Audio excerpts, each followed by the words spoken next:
यह कथा है अर्जुन की प्रतिज्ञा की। महाभारत का भयंकर युद्ध चल रहा था।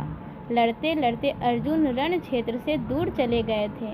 अर्जुन की अनुपस्थिति में पांडवों को पराजित करने के लिए द्रोणाचार्य ने चक्रव्यूह की रचना की।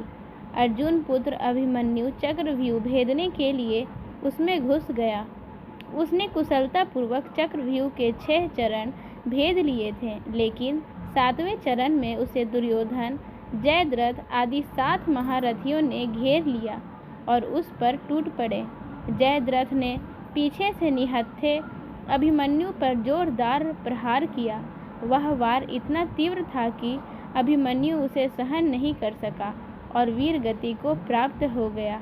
अभिमन्यु की मृत्यु का समाचार सुनकर अर्जुन क्रोध से पागल हो उठा। अर्जुन ने यह सुनकर प्रतिज्ञा की कि यदि अगले दिन सूर्यास्त से पहले उसने जयद्रथ का वध नहीं किया तो वह आत्मदाह कर लेगा। जयद्रथ भयभीत होकर दुर्योधन के पास पहुंचा और अर्जुन की प्रतिज्ञा के बारे में बताया। दुर्योधन उसके भय को दूर करते हुए बोला कि चिंता मत करो मित्र, मैं और सारी कौरव सेना तुम्हारी रक्षा करेगी। वह अर्जुन तुम तक कल नहीं पहुंच पाएगा, उसे आत्मदाह करना पड़ेगा। अगले दिन युद्ध शुरू हो गया।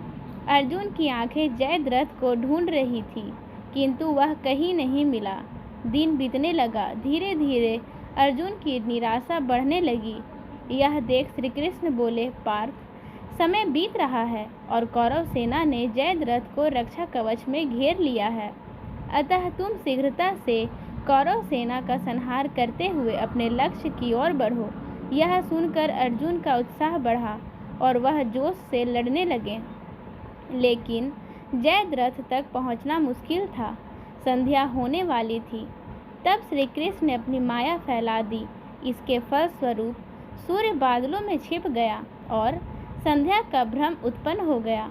सभी को लगा कि संध्या हो गई है और अब अर्जुन को प्रतिज्ञावश आत्मदाह करना होगा। यह सोचकर जयद्रथ और दुर्योधन खुशी से उछल पड़े। अर्जुन को आत्मदाह करते देखने के लिए जयद्रथ कौरव सेना के आगे आकर जोरों से व्यंग वाली हंसी हंसने लगा। जयद्रथ को देखकर श्री कृष्ण बोले, पार्थ, तुम्हारा शत्रु तुम्हारे सामने खड़ा है। उठाओ अपना गांडीव और इस जयद्रथ का वध कर दो। वह देखो, अभी सूर्यास्त नहीं हुआ है। यह कहकर उन्होंने अपनी माया समेट ली। देखते ही देखते सूर्य बादलों से निकल आया। सबकी दृष्टि आसमान की ओर उठ गई।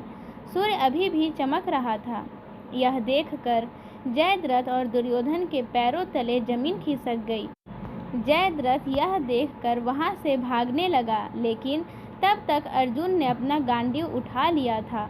तभी श्री कृष्ण चेतावनी देते हुए बोलते हैं कि हे अर्जुन, जयद्रथ के पिता ने इसे वरदान दिया था कि जो इसका मस्तक जमीन पर गिराएगा उसका मस्तक भी 100 टुकड़ों में विभक्त हो जाएगा। इसलिए यदि इसका सिर जमीन पर गिरा तो तुम्हारे सिर के भी 100 टुकड़े हो जाएंगे। हे पार्थ, उत्तर दिशा में यहाँ से 100 योजन की दूरी पर जयद्रथ का पिता तप कर रहा है। तुम इसका मस्तक ऐसे काटो कि वह इसके पिता की गोद में जाकर गिरे। अर्जुन ने श्री कृष्ण की चेतावनी ध्यान से सुनी और अपने लक्ष्य की ओर ध्यान कर बाण छोड़ दिया। इस बाण ने जयद्रथ का सिर धड़ से अलग कर दिया और उसे लेकर सीधा जयद्रथ के पिता की गोद में जाकर गिरा। जयद्रथ का पिता चौंक कर उठा तो उसकी गोद में से सिर जमीन पर गिर गया। सिर के जमीन पर गिरते ही उनके सिर के भी 100 टुकड़े हो गए। इस प्रकार अर्जुन की प्रतिज्ञा भी पूरी हो गई।